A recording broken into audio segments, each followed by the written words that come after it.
Senior citizen యాక్ట్ను కఠినంగా అమలు చేయాలని డిఎస్ఎస్ జిల్లా అధ్యక్షుడు ఎస్ మల్లిక్ పేర్కొన్నారు. సీనియర్ సిటిజన్ని వారి కుమారులు కానీ మనుమళ్ళు కానీ వేధింపులకు గురి చేస్తే కఠినంగా చర్యలు తీసుకోవాలని మల్లిక్ కోరారు. ఈ మేరకు కావలి ఆర్డీఓకు వినతిపత్రం అందజేసినట్లు ఆయన తెలిపారు.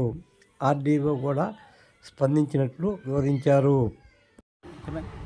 సార్, నా పేరు ఎస్ మల్లి. నేను దళిత సంఘర్షణ సమితి జిల్లా అధ్యక్షుని. మా దళిత నాయకులందరం కూడా ఈ కొందరు ముసలాలను తీసుకెళ్ళి వాళ్ళ సీనియర్ సిటిజన్స్ యాక్ట్ 2007 ఆ చట్టాన్ని సుప్రీంకోర్టు యొక్క గైడ్లైన్స్ అన్నీ కూడా అమలుపరచాలని చెప్పి మన ఆర్డీఓ గారికి విన్నవించాము. ఆ సార్ కూడా ఆ బాధితులైనటువంటి వాళ్ళు బాధితుల తరఫున వాళ్ళ కొడుకులకి వాళ్ళ మనవళ్ళు ఎవరైతే వేధిస్తున్నారో సీనియర్ సిటిజన్స్ వృద్ధులను ఎవరైతే వేధిస్తున్నారో తల్లిదండ్రులని వాళ్ళందరికీ నోటీసులు ఇచ్చి వాళ్ళందరూ పిలిపించి వాళ్ళ ద్వారా ఆ నోటీసులు బైండ్ ఓవర్ కేసులు పెట్టమని చెప్పి సార్ చెప్పాడు.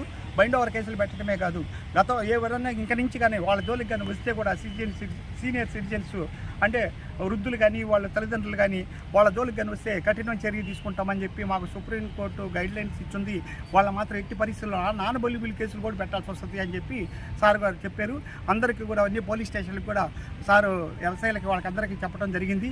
కాబట్టి ఈ సీనియర్ సిటిజన్ యాక్ట్ 2007లో ఆ చట్టాన్ని పకడ్బందీగా అమలు చేసి దారిలో ప్రతి రోడ్లోనూ తల్లిదండ్రులను వదిలేసినటువంటి పిల్లల పట్ల వాళ్ళు కఠినంగా వ్యవహరించాలని, ఎట్టి పరిస్థితుల్లో వాళ్ళు ఆస్తులు రాపించుకొని కూతురు కానీ కొడుకు కానీ రాపించుకొని వాళ్ళ ఇళ్ళలో గెలిచి ఎల్లగొడితే మాత్రం వాళ్ళు ఎట్టి పరిస్థితుల్లో ఆ డీడీ ఆ యొక్క డాక్యుమెంట్ మాత్రం ఎట్టి పరిస్థితులు రద్దు చేసి ఆ తల్లిదండ్రుల పేరు మీద రాయమన్నాడు ఆర్డీఓ సార్ గారు.